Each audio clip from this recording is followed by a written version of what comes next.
Hello, everyone, and welcome back to X-Ranger. Before we begin, I thought it would be interesting if each of you could leave a comment indicating which part of the world you're joining us from. Also, don't forget to like and subscribe if you're enjoying the episodes. Now let's get comfortable, relax, and start our program.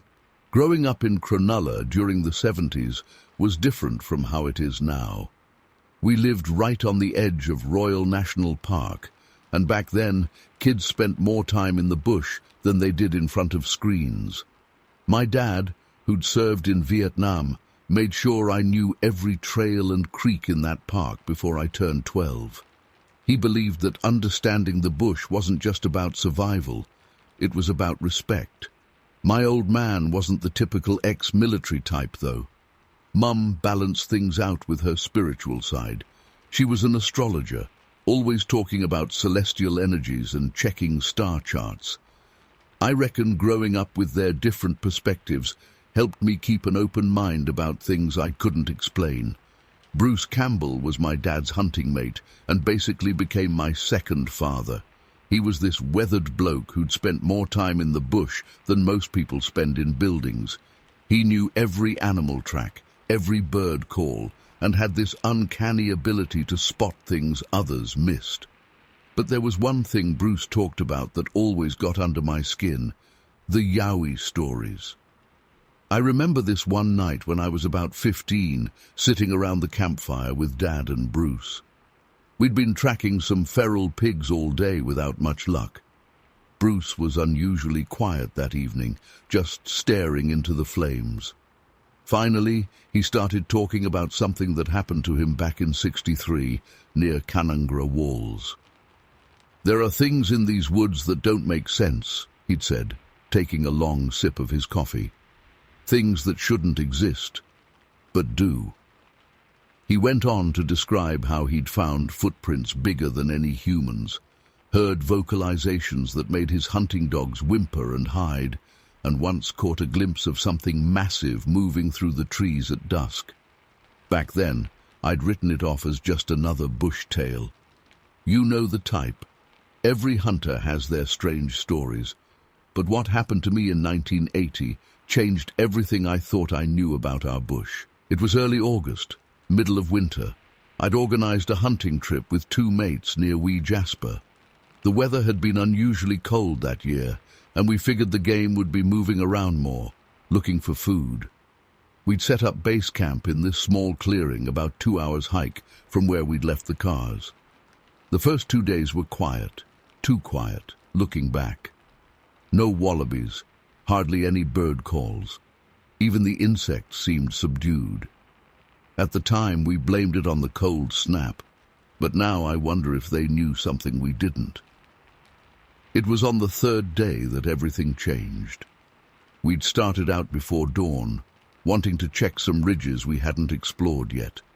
The morning mist was thick, clinging to the eucalyptus trees like spider webs.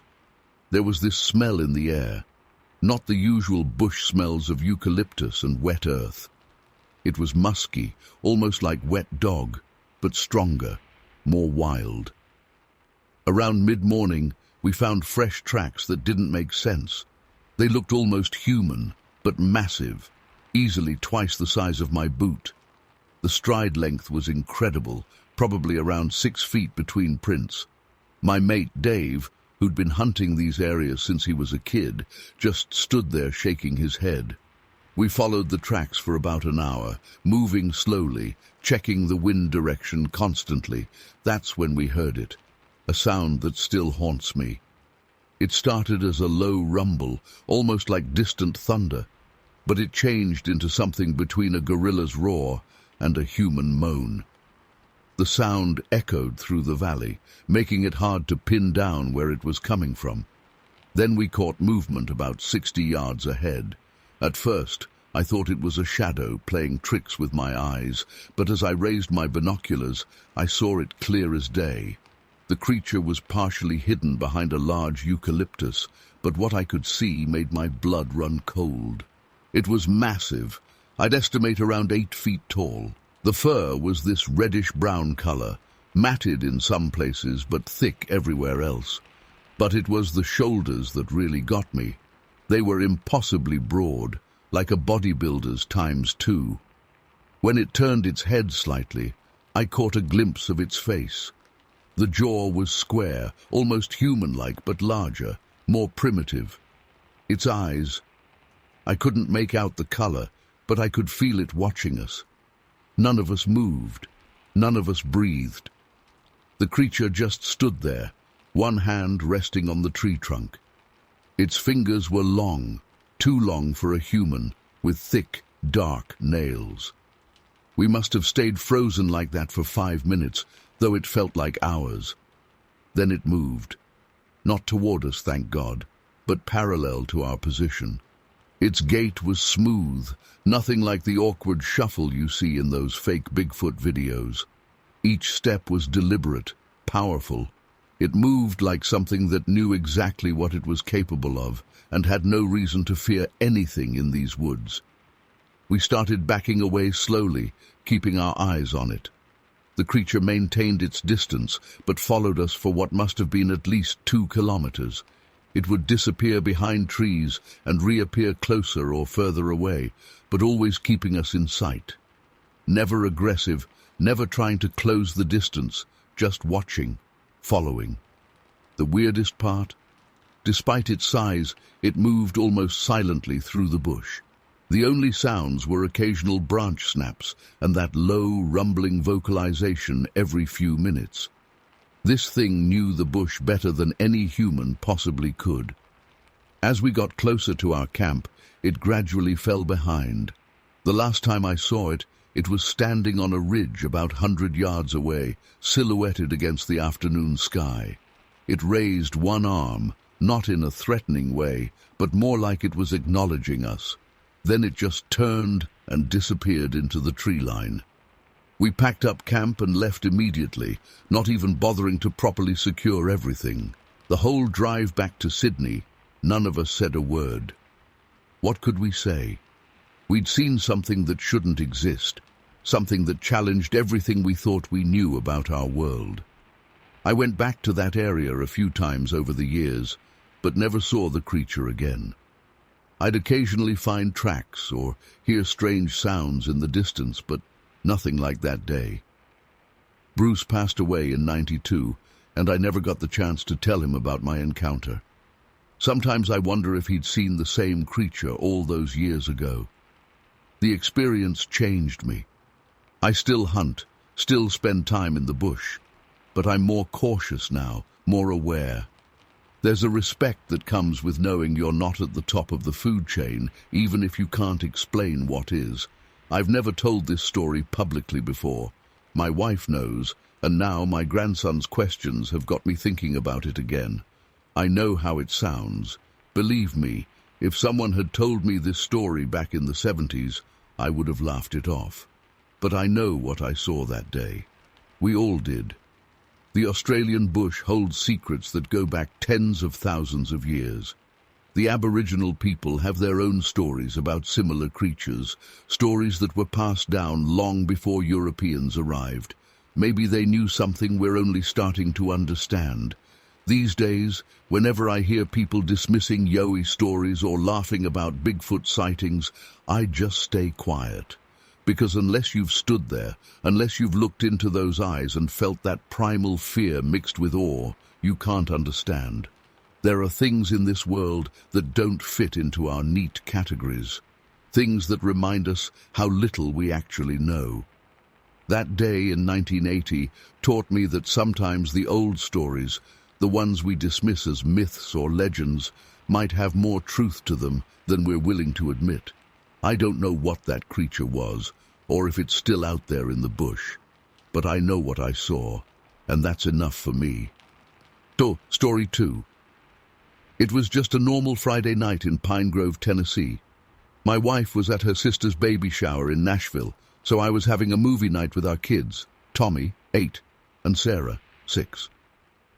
They'd been begging to watch Dragon Ball Z for weeks. You know how kids get obsessed with things. I figured why not? It was around 8:30 p.m.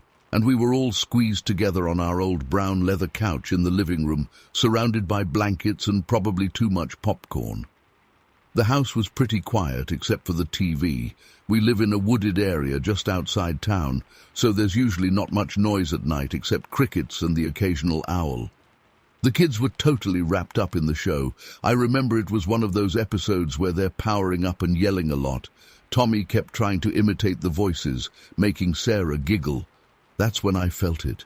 You know that feeling when you're being watched, like a pressure on the back of your neck. At first, I tried to ignore it, told myself I was being paranoid. But it got stronger and stronger until I couldn't focus on anything else. I glanced toward the window, trying to be casual about it. Didn't want to frighten the kids. What I saw... God, even now my hands are shaking typing this. There was a face. A massive, dark face pressed against our living room window, staring at the TV. Our house is raised a bit off the ground, and that window is easily 6 feet up. Whatever this thing was, it was tall, really tall. The window frame made it look even more unnatural, like a portrait of something that shouldn't exist. The lighting from the TV was flashing across its features. That's probably why I could see it so clearly. The face was human-like, but wrong. The proportions were off. The brow ridge was massive, protruding over deep-set eyes that looked almost black in the darkness. Its nose was wide and flat, and its mouth, I'll never forget that mouth. It was slightly open, like it was mesmerized by the TV. The weirdest part, it seemed completely transfixed by the show. Its eyes were following the movement on the screen, totally absorbed, like a kid watching their favorite cartoon. Except this was no kid. I felt my heart hammering in my chest. Tommy and Sarah were still watching TV, completely oblivious. I knew I had to do something, but I was terrified of drawing attention to it. What if it looked at us? What if it tried to break in? There was a plastic action figure on the coffee table, one of Tommy's Power Rangers toys. Without really thinking it through, I grabbed it and threw it as hard as I could at the window. Looking back, it was probably a stupid move, but I was running on pure adrenaline. The toy hit the window with a loud crack. The kids jumped, and Sarah let out a little scream, but I was focused on the window. The face disappeared so fast I almost doubted what I'd seen. There was no sound, no movement in the bushes. It was just gone. I tried to play it cool for the kids' sake, told them I thought I saw a raccoon trying to peek in. But inside, I was freaking out. I herded them upstairs to their rooms, making sure all the windows were locked. I called the police, feeling kind of stupid as I tried to explain what happened without sounding completely crazy. They actually came out pretty quickly. I guess it was a slow night in Pine Grove. The 2 officers were professional about it, but I could tell they thought I was either drunk or nuts, until they went outside with their flashlights. That's when they found the handprints. They were pressed into the vinyl siding below the window, like something had braced itself there to look in. The officers measured them. Each print was nearly twice the size of their own hands. I watched one of the officers, a big guy who must have been at least 6'2", try to reach the window from that spot. He couldn't do it, not even close. They took photos and filed a report, but what could they really do? They advised me to install security cameras and motion lights, which I did the very next day. My wife came home early when I told her what happened, though I downplayed it a bit to avoid freaking her out too much. Here's the thing that really gets me. For the next few weeks, we'd sometimes hear heavy footsteps in the woods behind our house at night. The motion lights would trigger, but by the time I'd look out, there was never anything there, just shadows between the trees. Then, just as suddenly as it started, everything stopped. No more footsteps, no more feelings of being watched. We still live in the same house. The kids are teenagers now and don't remember that night, but I do.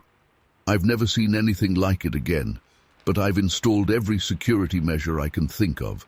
Sometimes, late at night when I'm alone, I'll catch myself glancing at that window, half expecting to see that face again, illuminated by the TV screen. I don't watch Dragon Ball Z anymore. Maybe it's silly, but I can't shake the memory of those eyes, transfixed by the bright flashing lights and the fighting on screen. What was it about that show that fascinated it so much? Was it just curious about us? About our technology? I'll never know. The handprint photos are probably still in some police file somewhere in Pine Grove, gathering dust. Sometimes I wonder if anyone else in the area has seen something similar, but like me, was too afraid of sounding crazy to come forward. All I know is that what I saw that night was real, and it changed how I see the world. There are things out there we don't understand, things that might be watching us when we least expect it. I still live here, but I've added more lights around the house, and I always make sure the curtains are closed at night.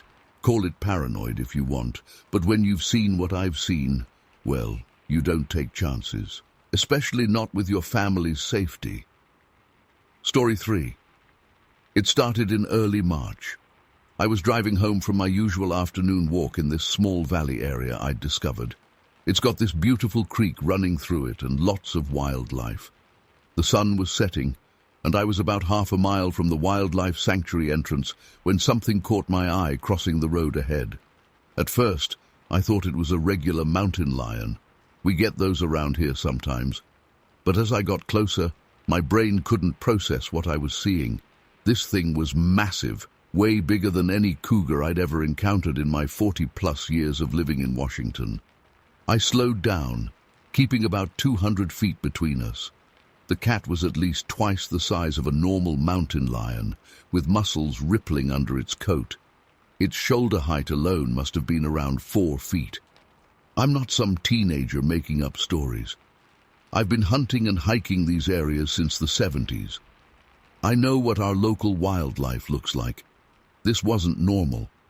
The way it moved wasn't normal either. It had this fluid grace that made my skin crawl. It crossed the road in about 3 strides and disappeared into the brush on the other side. I sat there in my truck for a good 5 minutes, trying to process what I'd just seen. I even got out and walked over to where it had crossed, looking for tracks. The ground was pretty hard, but I found some indentations in a muddy patch. The prints were huge, about 6 inches across. I took pictures with my phone, but they didn't come out clear enough because of the fading light. That was weird enough, but what happened a few weeks later in the same area still makes me break out in cold sweats when I think about it. It was mid-April, around dusk again. I'd been spending more time in that valley, partly because I was curious about what I'd seen, and partly because it's just a peaceful place to walk. That day, I'd parked my truck near the creek and was sitting on the tailgate, just watching the sunset and having a coffee from my thermos. That's when I heard it. This deep, rumbling sound that I first mistook for a distant truck. But there was something off about it. Something that made the hair on the back of my neck stand up. I've heard wolf howls before, but this was different. It was deeper, more resonant, like it was coming from something much bigger. I started packing up my stuff, trying to keep calm, when I saw movement in the tree line about 100 yards away. What stepped out? I still have trouble describing it without sounding crazy.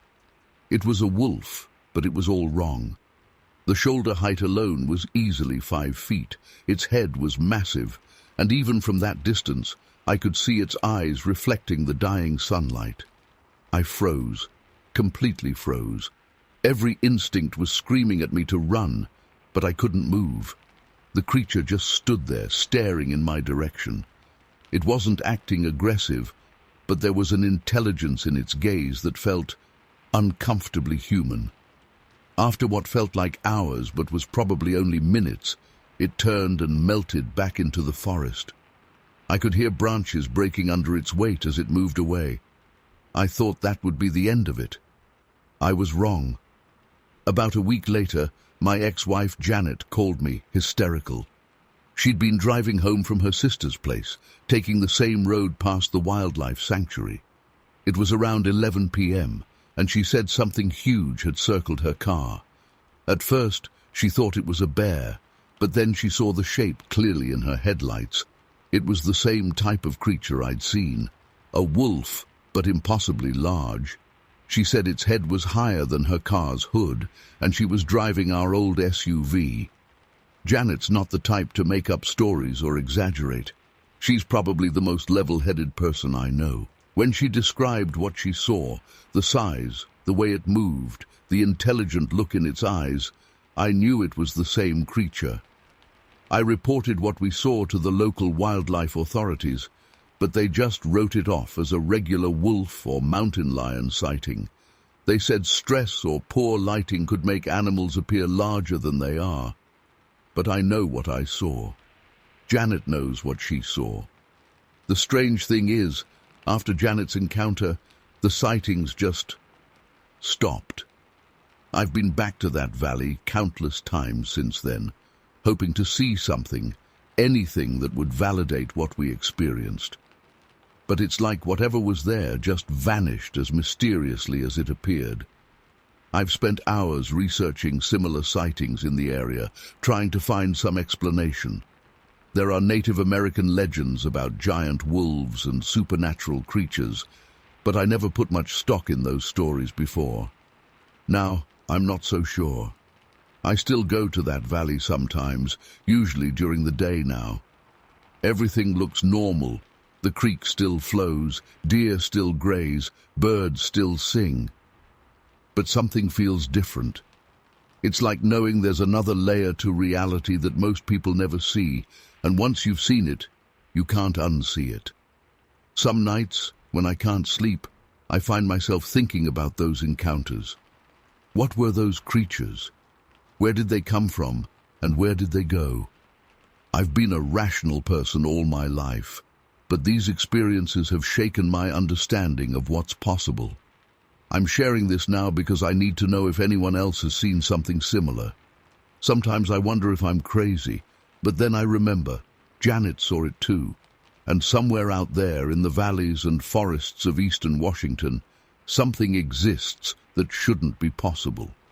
The worst part isn't the fear or the confusion, it's the not knowing.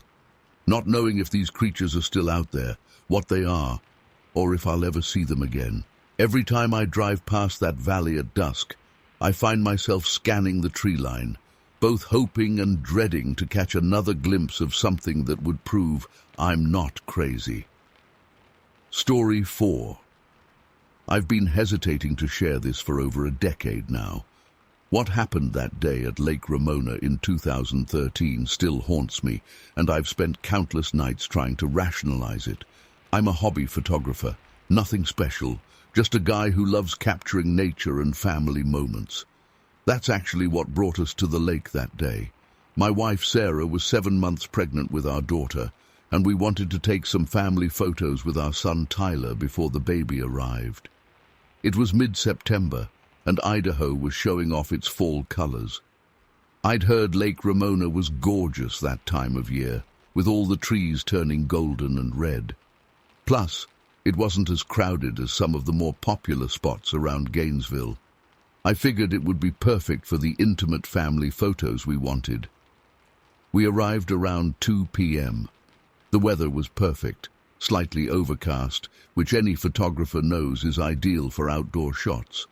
The lake was so still, it looked like glass. Tyler was excited, running around and throwing small pebbles in the water while I set up my equipment. Sarah found a comfortable spot on a fallen log, rubbing her belly and smiling at our son's enthusiasm. I had my trusty Canon 60D with me, nothing fancy, but it got the job done. We started with some shots of Tyler by the water's edge, him skipping stones and playing with sticks. You know, natural kid stuff. Sarah joined in for some mother-son photos. Everything was going great for the first hour or so. That's when things started getting weird. I was adjusting my camera settings when I heard a splash that was definitely bigger than the pebbles Tyler had been throwing. At first, I thought maybe he'd found a bigger rock, but when I looked up, he was sitting next to Sarah, showing her something he'd found in the dirt. The splash came from the other side of the lake. Then another splash, closer this time. That's when I noticed how quiet it had gotten. You know that eerie silence when you're in nature and suddenly all the birds stop singing? It was exactly like that. No chirping, no rustling in the bushes, nothing. Just dead silence except for these periodic splashes. Sarah noticed it too. I could tell by the way she pulled Tyler closer to her. "Maybe we should pack up," she said, trying to sound casual, but I could hear the tension in her voice. That's when Tyler pointed across the lake and said something that made my blood run cold. "Daddy, someone's watching us." I followed his gaze but couldn't see anything at first. Then I saw them, 2 reflective spots in the tree line across the lake, about 6 feet off the ground. They looked like eyes catching the light, but they were too high up to be a deer or bear. They disappeared when I blinked, and I tried to tell myself it was just my imagination. Another splash. This time a rock the size of my fist hit the water about 30 feet from us. This wasn't some random occurrence. Someone or something was throwing these rocks. I started packing up my gear as quickly as I could, trying to stay calm for Tyler's sake. That's when the smell hit us, this horrible musty odor like wet dog mixed with rotting vegetation. Sarah was already on her feet, one hand on her belly, the other holding Tyler's hand. "We need to go," she whispered, and I couldn't agree more. But I couldn't leave without my camera. It was expensive, and all our photos were on it. As I was shoving it in my bag, I heard this sound that I still can't properly describe. It was like a cross between a deep grunt and a whoosh of air, but much louder than any animal I'd ever heard. Tyler started crying, and that's when I saw movement across the lake. Something massive and dark moved between the trees. Without thinking, I pulled out my camera and snapped a few quick shots. Looking through the viewfinder, I caught a glimpse of something that shouldn't exist. A huge black-furred figure, easily 7 or 8 feet tall, moving with an eerily human-like gait. We didn't stick around to see more. I grabbed my bag with one hand and Sarah's arm with the other, and we got out of there as fast as we could. Tyler was crying harder now, and Sarah was having trouble keeping up because of her pregnancy. I could hear heavy movement in the woods parallel to our path, like something was following us but staying just out of sight. The 1/4 mile back to our car felt like 5 miles. Branches were snapping in the forest beside us, and that putrid smell seemed to follow us the whole way. When we finally reached the parking area, we piled into the car, and I locked the doors immediately.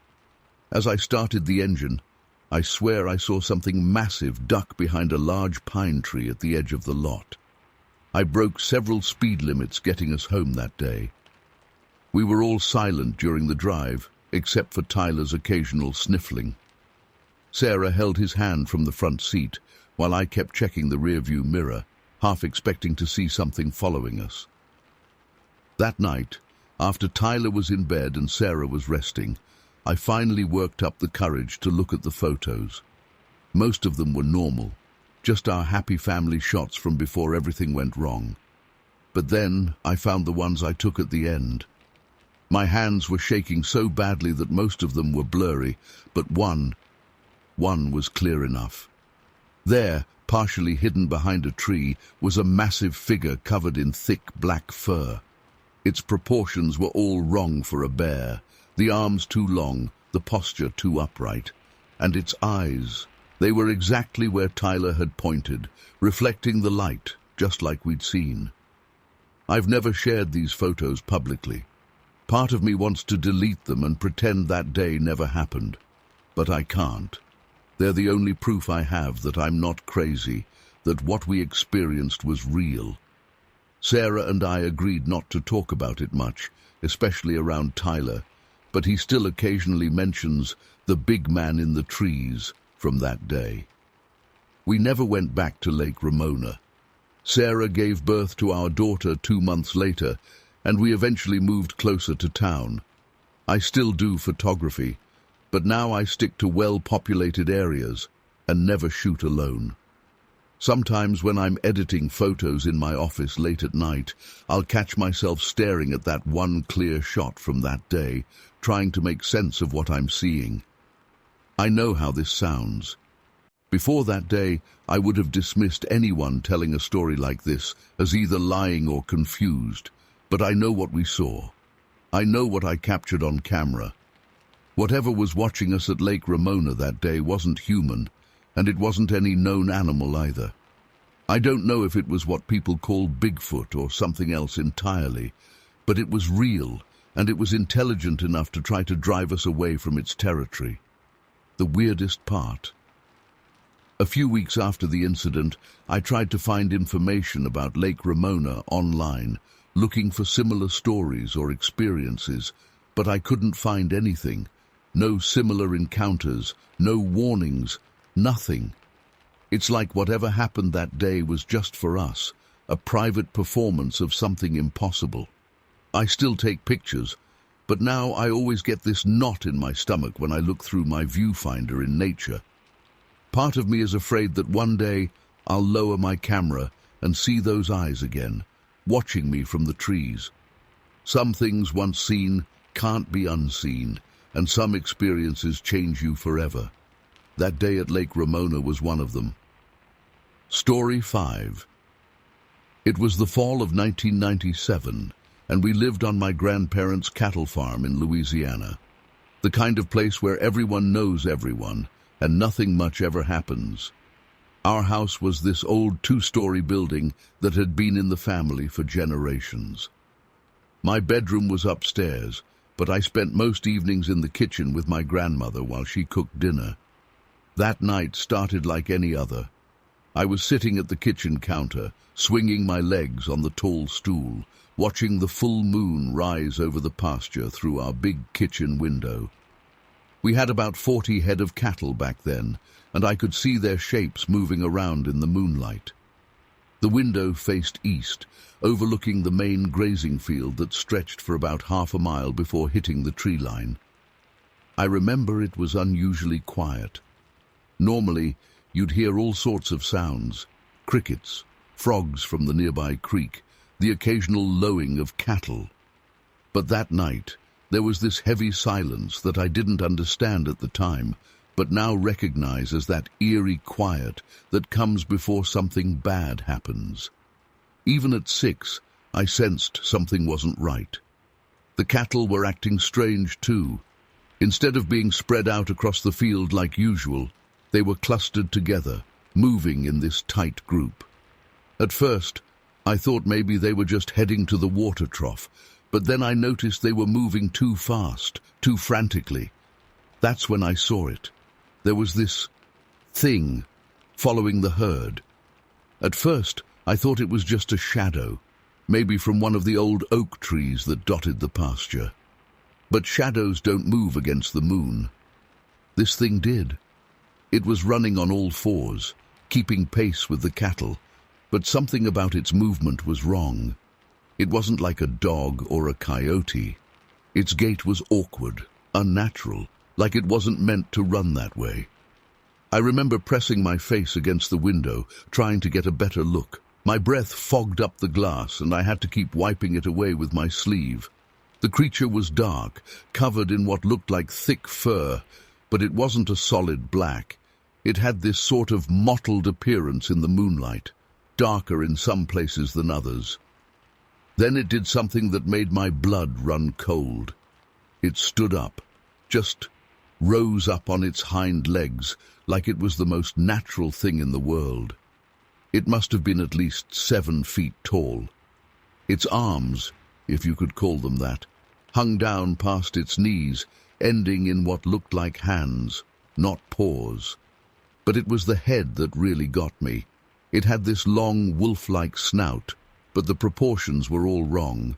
The ears were too pointed, too long, and they seemed to twitch and move independently, like satellite dishes scanning for signals. The cattle were in a full panic by then. I could hear them finally, this desperate, terrified mooing that I'd never heard before and haven't heard since. They were running in circles, trying to stay away from the creature, but also too scared to break away toward the barn. I wanted to scream, to call for my grandmother who was in the pantry, but I couldn't make a sound. It was like my voice was frozen in my throat. All I could do was watch. The creature moved with this terrible purpose. It would take these long, loping strides on its hind legs, then drop back to all fours, then rise up again. It seemed to be herding the cattle, not hunting them, which somehow made it worse, like it was playing with them, or planning something. I remember its eyes caught the moonlight at one point, and they reflected back this deep, reddish color, not the yellow-green you see with normal animals. And they seemed intelligent. That's what really shook me. There was something behind those eyes that knew exactly what it was doing. This went on for what felt like hours, but was probably only minutes. Then something changed. One of the younger cows broke away from the group, and instead of chasing it, the creature just stopped. It turned its head toward the house, toward my window. I don't know if it could actually see me. The kitchen lights were on, and I was inside, but I swear those eyes locked right onto mine. My whole body went cold, and I couldn't move, couldn't breathe. It was like being trapped in a nightmare, except I was wide awake. The creature tilted its head, just slightly, in this horribly human-like gesture of curiosity. Then it dropped back to all fours and loped off toward the tree line, moving faster than anything that size should be able to move. Within seconds, it had disappeared into the darkness of the woods. The cattle gradually calmed down, though they stayed bunched together for the rest of the night. When my grandmother came back from the pantry, I was still frozen at the window. I tried to tell her what I'd seen, but I was crying so hard she could barely understand me. Later that night, after I'd finally calmed down enough to speak clearly, I told my grandfather what I'd seen. I expected him to tell me it was just my imagination, or maybe a bear, even though we didn't have bears in that area. Instead, he got real quiet and serious in a way I'd never seen before. He sat me down at the kitchen table and told me that what I'd seen wasn't the first time something like that had been spotted in Repettus Parish. He said other folks had seen similar things over the years, a large wolf-like creature that walked on two legs. Some called it a rougarou, others had different names for it, but the descriptions were always similar. He told me about Mr. Jenkins, 3 farms over, who'd lost several cattle in one night back in '82. About Mrs. Thibodeau, who'd seen something matching my description while hanging laundry one evening in '95. The way my grandfather talked about it, not dismissing it, but not sensationalizing it either, made it even scarier somehow. Like it was just something we had to live with, this unknown thing that shared our land. We never lost any cattle that night, which seemed strange given how aggressive the creature had appeared. The next morning, we found dozens of strange tracks in the pasture, huge, dog-like prints that would suddenly change to something more human-like, then back again. My grandfather took pictures and measurements, but over the years, they've been lost to various moves and hurricanes. I begged to sleep in my parents' room for weeks afterward. Every night I'd lie awake, listening for any unusual sounds from the pasture. Sometimes, on particularly bright nights, I'd think I could see something moving at the edge of the woods, but I never saw the creature as clearly as I did that first time. We stayed on that farm for another 8 years before moving closer to Baton Rouge for my dad's work. In all that time, I never saw the creature again, though there were nights when the cattle would get spooked for no apparent reason, or when that familiar silence would fall over the pasture. I'm 33 now, with a family of my own, living in a suburban neighborhood far from any cattle farms. But I still can't shake that memory. Sometimes on full moon nights, I find myself staring out windows, half expecting to see that tall, dark figure rising up out of the shadows. I've researched similar sightings in the area over the years, and while there are plenty of stories, none quite match what I saw that night. What bothers me most looking back isn't just what I saw. It's the way it seemed to be toying with the cattle, the intelligence in its movements, the way it noticed me watching. Whatever it wasn't just some animal acting on instinct. It knew what it was doing. And sometimes, in my darker moments, I wonder if it let itself be seen on purpose. I've never gone public with this story before now. Growing up in Louisiana, you learn pretty quick to keep certain experiences to yourself unless you want to be labeled the crazy one in town. But I know what I saw that night. Those eyes, that impossible way it moved, the absolute wrongness of its existence. It's all burned into my memory as clearly as if it happened yesterday. Sometimes I think about going back to Repettus Parish, maybe talking to some of the old-timers who might remember other sightings. But then I remember those eyes looking straight at me, and that curious tilt of its head, and I decide some mysteries are better left unexplored. Whatever that thing was, it belongs to the night and the deep woods of Louisiana, and maybe that's where it should stay. Story 6. We lived in a modest house on the outskirts of town, where the pavement gave way to dirt roads and dense forest. My grandmother had moved in with us after Grandpa passed, and she kept this amazing community garden with a few other families from church. It was her pride and joy, and that summer, we were all pitching in to expand it. It was late June, one of those sticky Kentucky afternoons where the air feels like warm molasses. I was helping plant some new tomato seedlings near the edge of the garden where it bordered the tree line. The adults were all gathered at the other end, discussing where to put the cucumber trellises. I remember the specific details so clearly: the smell of fresh dirt, the buzz of cicadas, and the way the setting sun cast long shadows through the trees. I was digging holes for the seedlings when something caught my eye. At first I thought it was just shadows playing tricks on me, but then I saw them, fingers. Dark, thick fingers, easily twice the size of my dad's, slowly wrapping around a young maple tree about 30 feet away. I froze, my hand still gripping the small garden trowel. The fingers were attached to a massive hand, and beyond that, a muscular arm covered in dark, matted hair. My brain couldn't process what I was seeing. The arm was too big to be human, but too human-like to be a bear. As I stared, paralyzed, I caught a glimpse of movement behind the tree. Whatever it was huge, probably 8 or 9 feet tall. The hair covering its body was a deep brown, almost black, and looked coarse and thick. Then it happened. The thing turned its head, and our eyes met. I'll never forget those eyes. They weren't animal eyes, not really. They were intelligent, almost human-like, but with a wildness to them that made my blood run cold. They were dark, set deep under a prominent brow, and they locked onto mine with an intensity that rooted me to the spot. The whole encounter probably lasted less than 10 seconds, but it felt like an eternity. Then, in a movement that seemed impossible for something so large, it simply vanished. No crashing through the underbrush, no sound at all. One moment it was there, and the next it was gone, like a shadow melting into the growing darkness.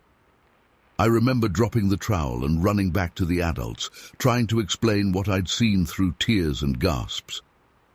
My dad searched the area but found nothing. No footprints, no broken branches, nothing. I could tell he didn't believe me, but he was kind about it. Sometimes our eyes play tricks on us when we're tired, he said. But that wasn't the end of it. About 2 months later, in mid-August, my grandmother had an encounter of her own. She was always an early riser, and she liked to check on her garden in the pre-dawn hours. She said the moon was bright enough that morning that she didn't even need her flashlight. I was awake when she came bursting through the back door around 5 a.m., white as a sheet. She was shaking so bad she could barely speak. When she finally calmed down enough to tell us what happened, her story made my blood run cold. She said she was checking on her tomato plants when she heard something moving in the garden. At first, she thought it was a deer. We got them all the time. But when she looked up, she saw something massive moving through her rows of vegetables. She described it as being covered in long, dark hair, moving on two legs but hunched over, as if it was examining the plants. The way she described it matched exactly what I had seen, down to the way it moved, unnaturally quiet for something so big. She said it straightened up when it noticed her, and she estimated it was at least 8 feet tall. Then, just like in my encounter, it vanished with impossible speed and silence. After that night, strange things started happening around our property. We'd find the garden disturbed in the morning, but not in the way deer or other animals would do it. Plants weren't eaten or trampled. They were carefully picked, almost like someone had harvested them. We'd hear odd noises at night, not quite human and not quite animal. Sometimes we'd catch whiffs of a strange, musky odor that didn't belong to any animal we knew.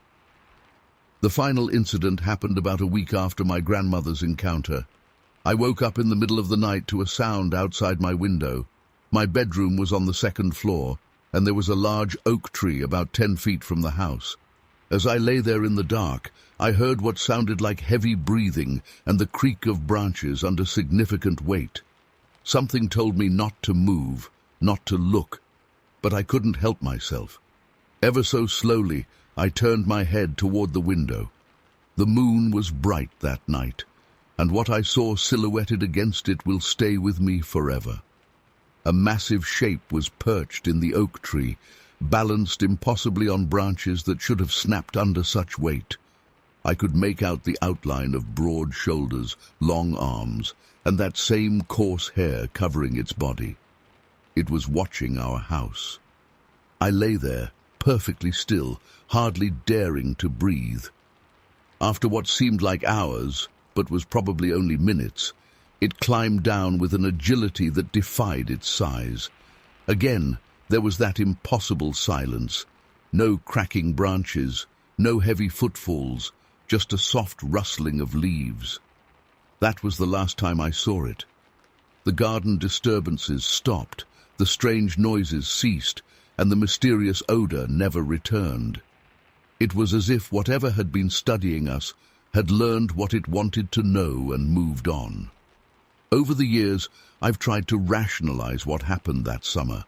I've read every scientific explanation I could find, looked into local wildlife, researched every possible alternative, but nothing fits.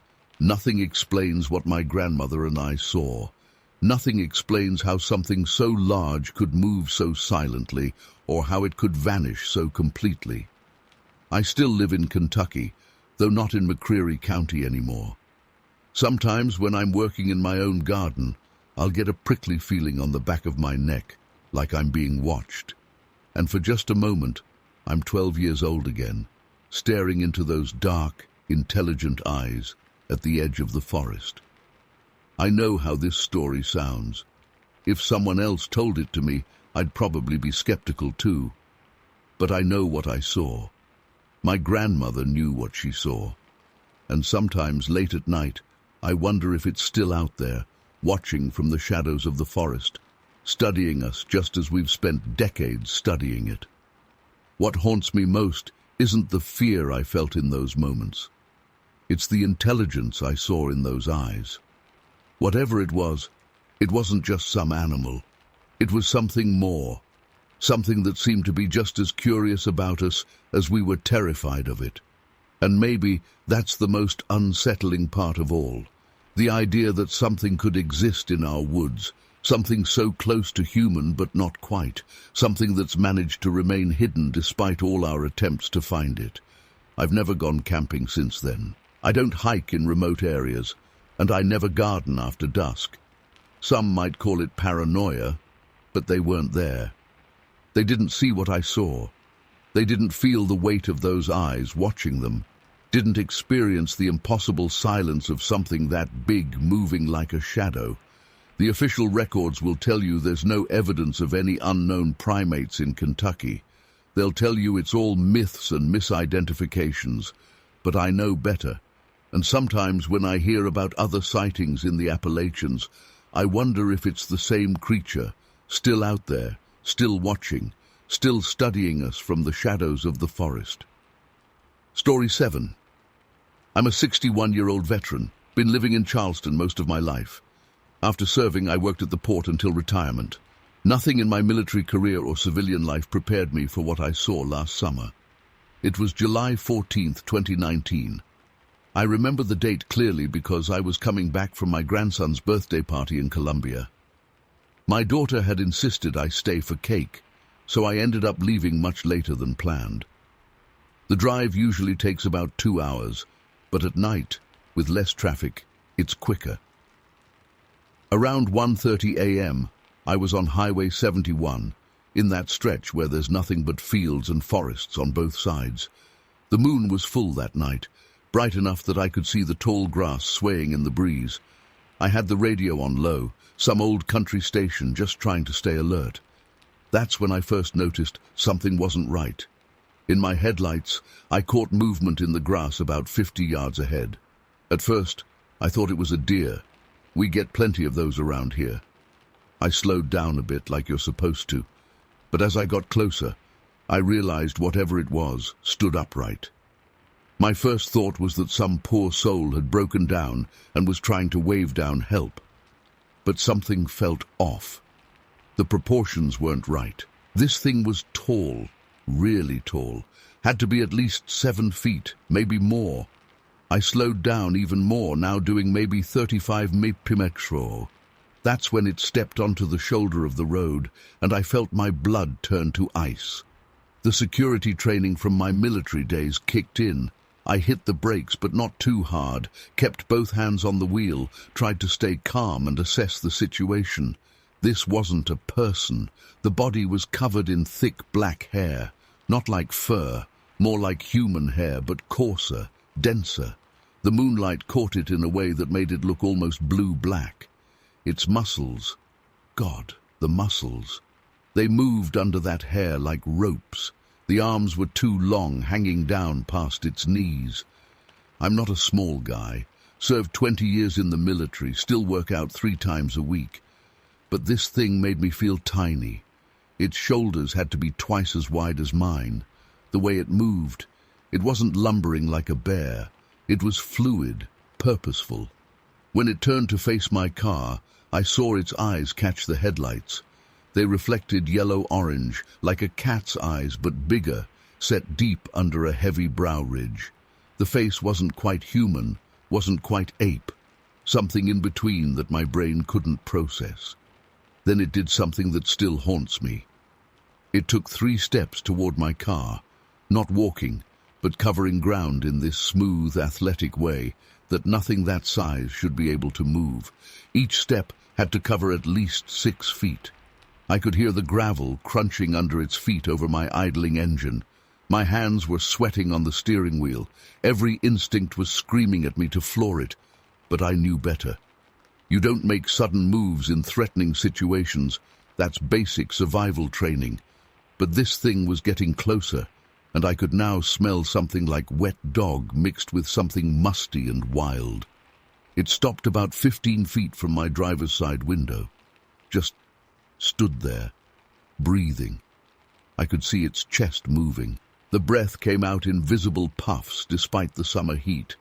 That's when I noticed its hands, massive things with visible knuckles and fingers that looked too long, too articulated to belong to any animal I knew of.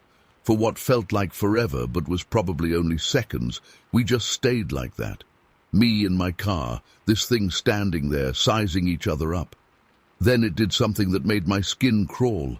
It tilted its head just slightly, like it was curious, like it was studying me. That human-like gesture broke something in my brain. I don't remember consciously deciding to hit the gas, but suddenly I was doing 70, then 80, then 90. In my rearview mirror, I saw it watch me go. It didn't chase, just stood there in the middle of the road, getting smaller and smaller until I couldn't see it anymore. I drove straight home, hands shaking so bad I could barely hold the wheel. Didn't stop for anything. Pulled into my driveway, locked myself in the house, and poured myself a double whiskey. Didn't sleep at all that night. The next day, I drove back out there in broad daylight. Had to know I wasn't crazy. There were footprints in the gravel on the shoulder, huge ones, at least 18 inches long, but they only went a few steps before disappearing into the grass. I took pictures with my phone, but they came out blurry and didn't really show scale. I've spent months trying to rationalize what I saw. We don't have bears in this part of South Carolina, not anymore. Even if we did, this wasn't a bear. Bears don't walk like that, don't look at you like that. I've dealt with bears during military exercises. This was something else entirely. I've never been one for paranormal stuff or conspiracy theories. Spent my whole life being practical, rational. But I know what I saw that night. I know it was real. The way it moved, the intelligence in those eyes. It wasn't human. Wasn't any animal I've ever seen or heard of. I still drive that route sometimes. Have to visit my daughter. But I don't do it at night anymore. And every time I pass that spot, I can't help but look into the grass, wondering if it's out there, watching. Sometimes I catch myself hoping I'll see it again, just to prove to myself I'm not crazy. Other times, I pray I never have another experience like that for the rest of my life. I haven't told my family. They'd think I'm losing it in my old age. Haven't reported it either. Who would I even report it to? What would I say? But I know what I saw. And I know that somewhere out there, in the dark spaces between cities, there are things we can't explain. Things that shouldn't exist, but do. That's my story. Take it for what it's worth. I'm not trying to convince anyone or prove anything. I just needed to tell someone. Sometimes late at night, I still see those eyes in my dreams, still feel that moment of connection with something that shouldn't exist. And I wonder if somewhere out there, it remembers me too. Story 8. My first encounter happened when I was just 4 years old, living in West Auburn, Maine. It was 1963, and we had this 2-story house on the outskirts of town, surrounded by dense woods.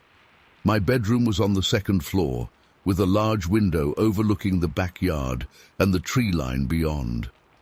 I remember my mom had hung these light blue curtains that would sway in the breeze on summer nights. One night in late August, I woke up to this feeling. You know that sensation when someone's watching you? It was like that, but 100 times stronger. The moonlight was filtering through my curtains, and there was this shadow that shouldn't have been there.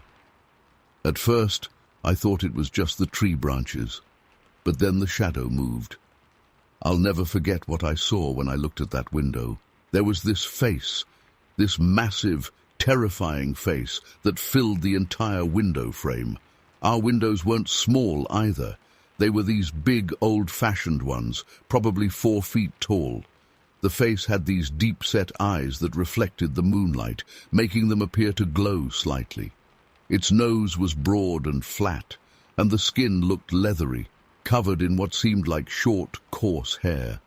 The color was hard to make out in the darkness, but it seemed to be a brownish shade. I was frozen in my bed.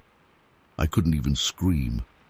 The creature just stared at me. It didn't make any aggressive moves or try to break in. It just watched. The weird thing is, despite being terrified, I had this strange sense that it wasn't there to hurt me. It seemed almost curious. After what felt like hours, but was probably only a minute or two, it slowly moved away from the window.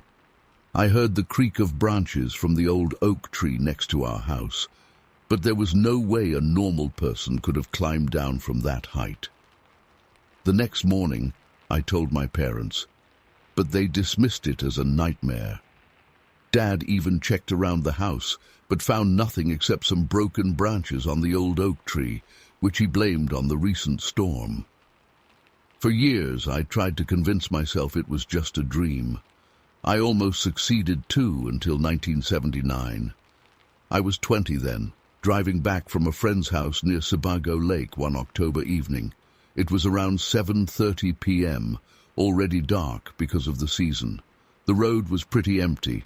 You know how it gets on those back roads in Maine. I had my old Chevy's headlights on, and the radio was playing softly.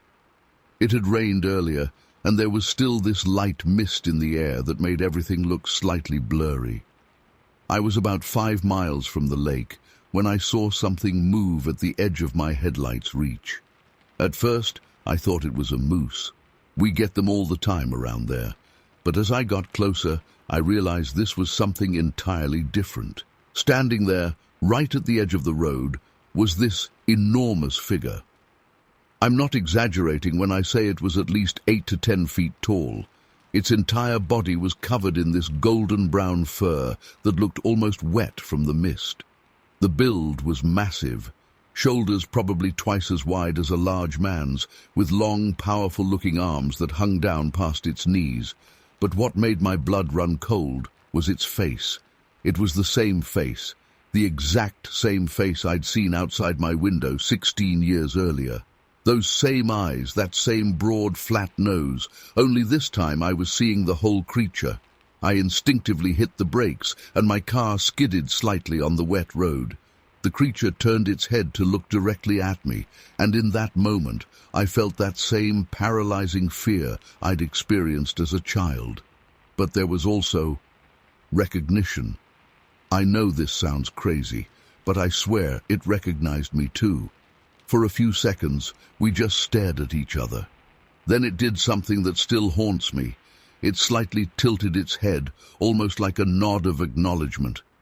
Before I could react, it turned and moved into the forest with this fluid grace that seemed impossible for something so large. It covered about 30 feet in what seemed like 2 or 3 strides and disappeared into the darkness. I sat there in my car for maybe 15 minutes, shaking. When I finally got the courage to drive past that spot, I noticed the ground where it had stood. There were impressions in the soft earth by the roadside, huge footprints, easily 18 inches long. The rain had made the ground soft, and you could see every detail. I didn't have a camera. This was 1979, remember? And by the next morning, the continuing rain had washed away any evidence. I've spent decades trying to rationalize these encounters. I've read every book I could find about similar sightings in Maine. I've learned that the Native Americans in this region had stories about giant forest beings that went back generations. But nothing really explains why this creature seemed to seek me out twice, years apart. The thing that really gets to me isn't just that I saw it, it's that it seemed to remember me. That slight head tilt in 1979 has haunted me for years. Was it the same creature both times? Why did it appear to me as a child? Why did it show up again when I was an adult? These questions keep me up at night sometimes. I've never seen it again after that night in 1979. Sometimes when I'm driving those same back roads, I find myself scanning the tree line, half hoping, half dreading another encounter. But whatever it was, whatever its purpose was, it seems to have moved on. I know most people won't believe this story. I wouldn't believe it either if it hadn't happened to me. But I know what I saw, both times. And I know there are things in those Maine woods that we can't explain, things that seem to watch us, know us, and occasionally, for reasons we may never understand, choose to reveal themselves to us. Story 9. I've been hesitating to write this down for years, but I think I'm finally ready to share what happened to me and my buddy Mike back in 2015. We were both living in Arkansas at the time, in this little area called Booger County. Yeah, I know the name sounds made up, but that's what the locals called it. I'd moved there about 6 months earlier for work at a construction company, and Mike had been there his whole life. The whole thing started because we had this problem with feral hogs tearing up people's properties. Mike had this piece of land he'd inherited from his grandfather, about 40 acres of dense woodland with a creek running through it. The hogs had been destroying his vegetable garden and digging up the ground around his cabin, so we decided to set up some trail cameras to track their movements. We'd bought 2 decent Bushnell trail cams on sale at Bass Pro Shop. Nothing fancy, but they had good night vision and battery life. We'd mounted them about 8 feet up on trees near where we'd seen the most hog activity, angled down to catch anything moving through. The plan was to figure out their patterns so we could deal with the problem properly. That night in October, I remember it was a Wednesday because I'd just gotten off my midweek shift. We headed out around 8 p.m. to check the cameras and change the batteries. It had rained earlier that day and the ground was still damp, making our boots sink slightly into the mud with each step. The air had that crisp fall feeling, and there was just a sliver of moon peeking through the clouds. We'd done this routine maybe half a dozen times before, so it felt pretty normal at first. We parked Mike's old F-150 at the edge of the property, where the dirt road ended, and walked in with our flashlights. The first camera was about a quarter-mile in, and everything was fine there. We switched out the SD card and batteries, no problem.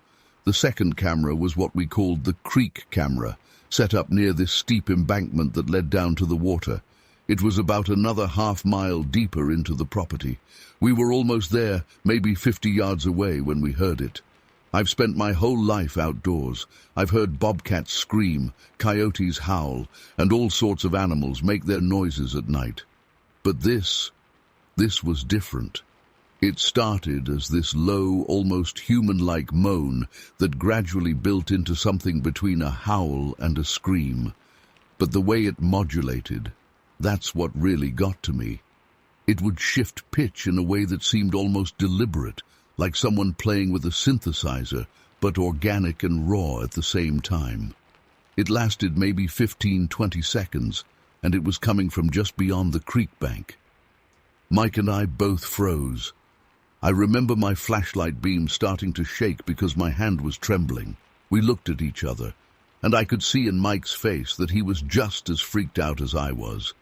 He'd grown up in these woods, and I could tell by his expression that this was new to him too. Then we heard the footsteps, heavy ones, coming from the same direction as the sound. The ground was literally vibrating under our feet. Whatever it was big, way bigger than a hog. The footsteps had this deliberate quality to them, like something walking on 2 legs, not the scurrying of a 4-legged animal. I wanted to run, but Mike grabbed my arm and whispered, "Don't move." He was right. We had no idea what direction was safe, and running blindly in the dark could have been worse. So we stood there, barely breathing, listening to these heavy footsteps moving parallel to us on the other side of the embankment. Then our flashlights caught something that made my blood run cold. About 30 yards ahead, rising above the embankment, we saw this massive, dark shape. It had to be at least 8 feet tall. The shape was vaguely human-like, but the proportions were all wrong. The shoulders were too wide, the arms too long. It was covered in what looked like dark, matted fur. For a split second, our lights illuminated its face. The eyes reflected back at us like a deer's eyes in headlights, but they were set in a face that looked almost human-like, but primitive, with a pronounced brow ridge and a wide, flat nose. The moment our lights hit it, it let out another one of those screams, but this time it was angry, aggressive. We ran. I don't think I've ever run so fast in my life. I could hear it moving through the woods parallel to us, branches snapping like twigs under its weight. The weird thing was, it didn't chase us directly. It was like it was escorting us out of its territory, making sure we left. We made it back to the truck in record time. Mike's hands were shaking so bad he could barely get the key in the ignition. As we peeled out of there, I looked in the side mirror and swear I saw that shape standing at the edge of the woods, watching us leave. The next day, we went back in the afternoon to get the cameras. We didn't talk much during the drive there. I think we were both afraid of what we might find, or worse, what might still be there. The woods felt different in the daylight, but there was this heavy feeling in the air, like the whole place was holding its breath. When we got to the second camera, we found it had been ripped off the tree. Not knocked down or fallen, ripped off. The metal mounting bracket was bent like it was tissue paper. We found the camera about 20 feet away, smashed to pieces. But here's the crazy part. The SD card was still intact. Later that night, we reviewed the footage. Most of it was normal. Deer, raccoons, the hogs we were tracking. But about an hour before we arrived, there was movement. The infrared showed something massive moving through the frame. The camera only caught part of it, a huge fur-covered leg and what looked like an arm longer than any human should be. Then the camera moved violently, and the footage ended. A few days later, I was at the local diner when I overheard some old-timers talking about wood boogers, their local name for Bigfoot. They said that area had a history of sightings going back generations. Apparently, Mike's grandfather had encounters of his own, but never talked much about them. I've spent countless hours trying to rationalize what we saw that night. I've gone over every possibility, bears, hoaxes, tricks of light and shadow, but none of it explains everything we experienced. The sound, the deliberate movement, the way it seemed to intelligently herd us out of the area, the strength it took to destroy that camera. It all adds up to something I still can't explain. Mike sold that property 6 months later, said he couldn't sleep knowing that thing was out there. I moved away from Arkansas the following year for a job in Tennessee, but I still think about that night often. Sometimes when I'm camping or hiking and I hear an unusual sound in the woods, my mind goes right back to that moment in Booger County. I've never gone public with this story before because, honestly, who would believe it? I know how it sounds. But I know what I saw, what I heard, what I felt that night. Sometimes I wish I had gotten a clearer picture or better evidence, but another part of me is glad I didn't. Some things in this world maybe aren't meant to be proven or explained. That camera was the last one we ever set up in those woods. The hog problem eventually took care of itself, or maybe something else took care of it for us. Either way, no one had issues with them after that night. These days, whenever someone brings up Bigfoot or shows those blurry photos you see on TV, I just stay quiet. Because I know the truth is stranger than any story, and some experiences you just can't explain to someone who wasn't there. Story 10. I've held on to this story for over 60 years now, and I still get goosebumps every time I think about it. I was just 19 back then, living in Yamacro, Kentucky, a place so small it barely qualified as a dot on the map. My girlfriend Sarah and I used to spend a lot of our evenings at this spot we called Grandpa Hill. It wasn't anything special, just an old clearing that overlooked the town, but it was our place, you know.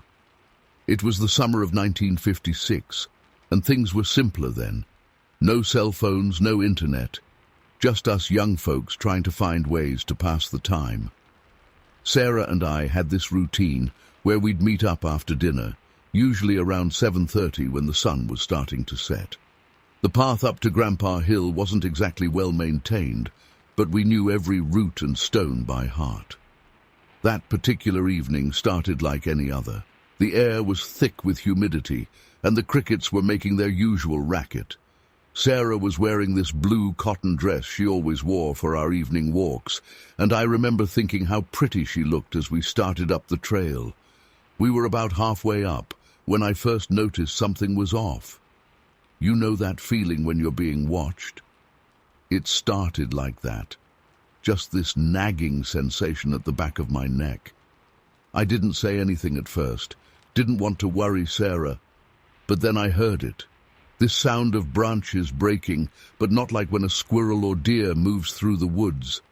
These were big branches, snapping like twigs. Sarah squeezed my hand. "Did you hear that?" she whispered. I nodded, trying to act calm even though my heart was racing. We stopped walking, and here's the thing that still haunts me. Whatever was making those sounds stopped too. Dead silence. Even the crickets went quiet. We stood there for what felt like forever, barely breathing. Then Sarah tugged at my sleeve and pointed to our left. About 50 yards away, between two old oak trees, something moved. Now, I grew up in these woods. I knew every animal that called them home, but what I saw that evening, it was different. It was tall, real tall. At first I thought maybe it was just shadows playing tricks on my eyes, but then it shifted, and I saw this massive dark shape. Must have been at least 8 feet high. And the smell, Lord, the smell. Like wet dog mixed with something rotten. We didn't run. Running seemed like the worst thing we could do. Instead, we slowly backed away, step by step. That thing, whatever it was, kept pace with us, moving parallel through the trees. When we'd stop, it would stop. When we'd move, it would move. This went on for what felt like hours, but was probably only about 20 minutes. Finally, we made it back to the main road. As soon as our feet hit the gravel, we ran like hell. I walked Sarah home and then sprinted all the way to my house. Didn't sleep a wink that night. The next day, we tried to convince ourselves it was just our imagination. But deep down, we knew better. Still, we were young and stupid, and a week later, we were back up on Grandpa Hill.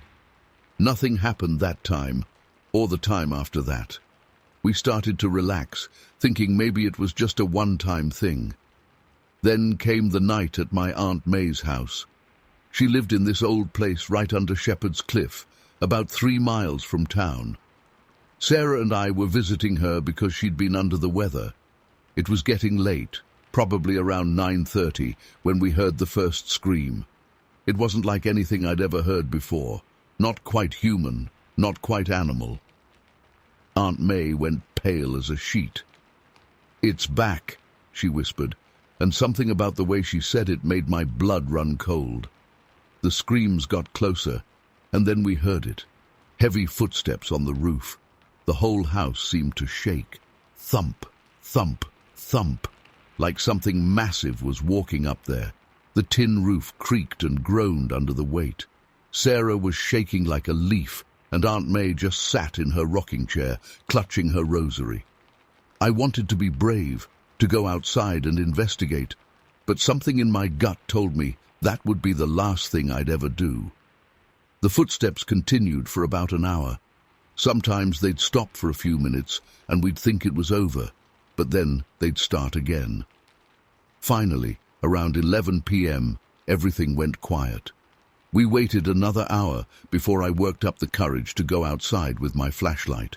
The roof was dented in several places, like something heavy had been walking on it, and there was this smell again, that same wet dog, rotting smell from Grandpa Hill.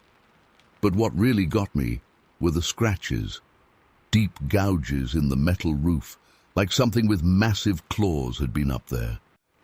Aunt May refused to talk about it afterward. All she'd say was that it wasn't the first time, and probably wouldn't be the last. She moved into town a month later, said she couldn't take the isolation anymore. The final encounter happened that fall. Sarah and I, along with my buddy Tom, decided to go camping along the South Fork River. We'd done it plenty of times before, usually fishing and cooking what we caught over the fire. We set up camp about a mile downstream from the old railroad bridge. Everything was fine until about midnight. We were sitting around the fire when we heard splashing in the river, big splashing like something large was crossing. Then we heard the footsteps again, moving through the underbrush around our camp. The fire started to die down, but none of us dared to get up to add more wood. We just sat there, huddled together, listening to whatever it was circling our camp. The sounds got closer and closer until we could hear its breathing. Deep, heavy breaths that seemed to come from something massive. Tom's flashlight beam caught something for just a second, a glimpse of reddish-brown fur and a massive shoulder, higher than any bear I'd ever seen. The beam only caught it for a moment before Tom dropped the flashlight in shock. Then the screaming started again, that same terrible sound we'd heard at Aunt May's. It was so close this time, couldn't have been more than 20 feet away. The sound went right through me, made my bones feel like they were vibrating. We could smell it too, stronger than ever, that wet dog smell, but also something else, something wild and ancient. The air felt heavy, like right before a thunderstorm. None of us spoke. We barely breathed. It went on like that for hours. Sometimes the creature would move away, and we'd think it was gone, but then we'd hear it circle back. Just before dawn, everything went quiet again. We waited until full daylight before we dared to move. What we found around our campsite still gives me nightmares. The ground was torn up in places, with footprints unlike anything I'd ever seen. They were huge, must have been 18 inches long at least. And the trees, there were claw marks on some of them, 8 feet up the trunk. We packed up and left immediately. On the way out, we found where it had crossed the river. There were more footprints in the mud by the bank, and some of the vegetation was crushed like something massive had pushed through. That was the last time I ever saw anything like that in those woods. Sarah and I got married the next spring, and we moved to Louisville soon after. We never talked much about what happened. Who'd believe us anyway? But every now and then, when the wind blows just right, and I catch a certain smell in the air, I remember those nights in Yamacro. I've read about Bigfoot sightings over the years, seen the blurry photos and shaky videos. Some people claim it's all hoaxes and tall tales. Maybe they're right. But I know what I saw, what I heard, what I smelled. Something was in those woods back then, something that shouldn't exist, but did. Sarah passed away last year, and lately I've been thinking more and more about those encounters. Sometimes I wonder if anyone else in Yamacro ever experienced anything similar. The town's different now, bigger, more developed. Most of the old forests have been cleared away. But sometimes, when I visit my old hometown, I look up at Grandpa Hill and wonder if that thing is still out there somewhere, watching and waiting in whatever wilderness remains. I don't expect anyone to believe this story. Hell, sometimes I can hardly believe it myself. But every word I've written is true. I've never told this story publicly before, but I'm getting old now, and I figure someone ought to know what happened in those Kentucky woods all those years ago. Make of it what you will. Story 11. That morning in late September started like any other hunting day. I remember the air being unusually crisp, with that first real bite of fall that makes you zip your jacket up to your chin. I'd left home around 5:30 a.m., while it was still dark, driving my beat-up '78 Ford pickup down the winding roads to Bridge Hollow, where the Tug Fork meets Cold Water. It was my favorite hunting spot, had been since I was old enough to handle my grandfather's old Remington 22. The sun was just starting to peek through the trees when I parked my truck at the old logging road entrance. I grabbed my rifle, my small game bag, and the thermos of coffee my mom always insisted I take. The familiar weight of the gun against my shoulder was comforting as I started up the trail. The morning dew made everything smell like wet earth and fallen leaves. I'd been walking for maybe an hour, following the creek upstream like I always did. Usually, by this time, I'd have spotted at least a couple of squirrels, but something felt off. The woods were different that morning. Looking back now, I should have noticed the warning signs sooner. The birds weren't singing their usual morning songs. There were no squirrels chattering in the trees. Even the creek seemed quieter somehow, like the water was trying not to make noise as it flowed over the rocks. I remember checking my watch. It was just past 7:30 a.m. when everything changed. The hair on the back of my neck stood up, and I got this overwhelming feeling that something was watching me. You know that feeling when you're alone, but you're suddenly certain that you're not. It was like that, but 100 times stronger. My mouth went dry, and my hands started sweating despite the cool morning air. I stopped walking and just listened. The silence was absolute. No leaves rustling, no birds, no insects, nothing. In all my years of hunting these woods, I'd never experienced anything like it. It was like someone had pressed a mute button on the whole forest. The only sound was my own heartbeat pounding in my ears. That's when I heard it, footsteps in the creek, about 50 yards ahead of me around a bend. But these weren't the light splashes of a deer crossing the water. These were heavy, deliberate steps that made the water slosh. Whatever was making those sounds was big, real big. My hands were shaking as I raised my rifle, more out of instinct than any real thought of using it. The footsteps were getting closer, moving slowly but steadily in my direction.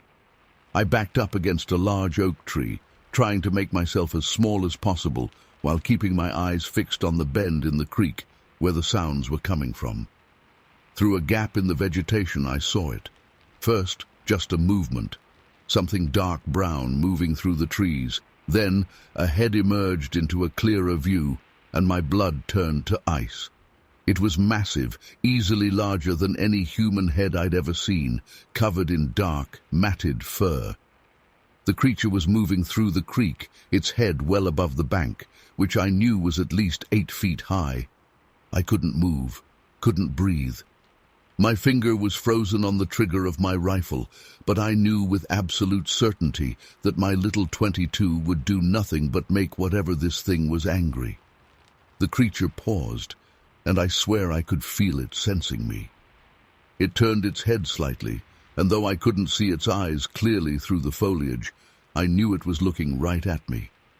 The stench hit me then, like wet dog mixed with rotting vegetation and something else, something musky and wild that I can't even describe. It was so strong, it made my eyes water. I had to fight the urge to gag. What happened next is still burned into my memory. The creature let out this sound, not quite a growl, not quite a grunt, something between the two that seemed to vibrate in my chest. Then it moved. For something so large, it moved with incredible speed. In 2 massive strides, it had crossed to the other side of the creek, causing water to splash up onto the banks. I caught a full glimpse of it then, and even now, decades later, I struggle to process what I saw. It had to be at least 9 feet tall, with broad shoulders and long arms that hung down past its knees. The fur covering its body was a dark brown, almost black in places, and matted in clumps. Its proportions were all wrong for a bear, too upright, too human-like in its posture, but far too large to be human. When it reached the other bank, it turned and looked directly at me. I saw its face clearly for just a moment, and that image has haunted my nightmares ever since. It had a broad, flat nose and deep-set eyes under a pronounced brow ridge. Its face was somewhere between ape and human, but somehow neither. There was an intelligence in those eyes that terrified me more than its size. I don't remember consciously deciding to run. My body just took over. I turned and sprinted back down the trail toward my truck, moving faster than I ever had in my life. I dropped my thermos somewhere along the way, but I kept hold of my rifle, though I never fired it. The whole time I was running, I could hear movement in the woods parallel to my path. Heavy footfalls and cracking branches that told me it was following me. Just before I reached my truck, there was another one of those horrifying grunt growls, this time from somewhere to my left. It was closer than before. I practically threw myself into the truck, fumbling with my keys so badly that I dropped them on the floor. As I was reaching down to grab them, something hit the side of my truck hard enough to rock it on its springs. I finally got the key in the ignition and started the engine. As I threw the truck into reverse, I looked in my rearview mirror and saw it standing at the edge of the trees, this massive dark figure watching me. I backed out onto the road so fast I nearly went into the ditch on the other side, then put it in drive and floored it. The whole drive home, I kept checking my mirrors, convinced it was somehow following me. My hands were shaking so badly I could barely keep the truck on the road. When I finally got home, I sat in my driveway for almost an hour, unable to move, just trying to process what had happened. I've never gone back to Bridge Hollow. I gave up hunting entirely after that day. My family thought I was crazy when I tried to tell them what happened, so eventually I just stopped talking about it. But I know what I saw. That wasn't a bear, wasn't a man in a suit, wasn't anything that's supposed to exist in those woods. Sometimes, late at night when I can't sleep, I find myself thinking about those eyes, that intelligence behind them.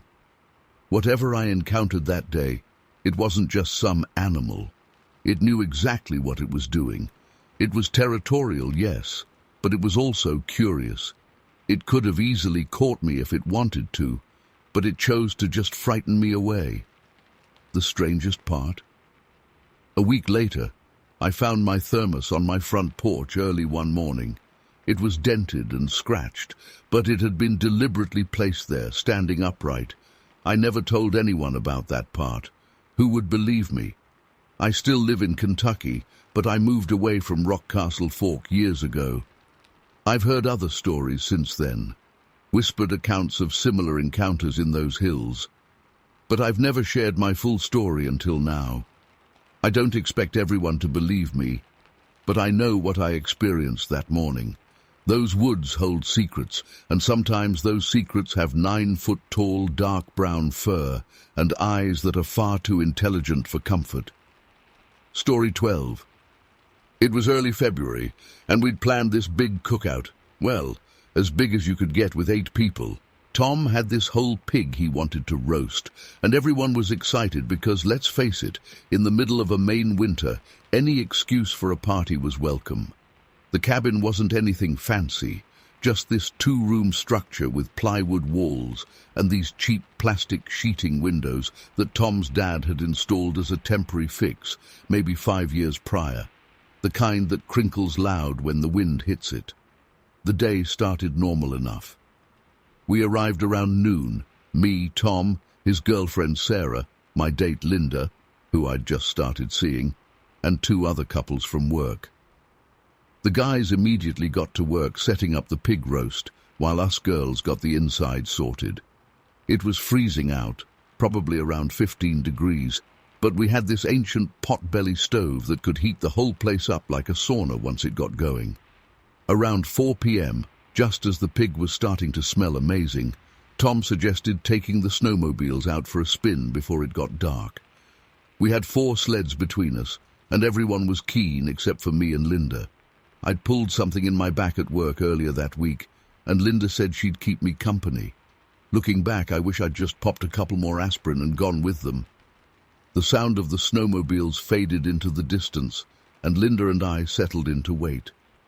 She was telling me about her job at the local library, and I was trying to act interested while keeping an eye on the pig through the window. That's when I first noticed something was off.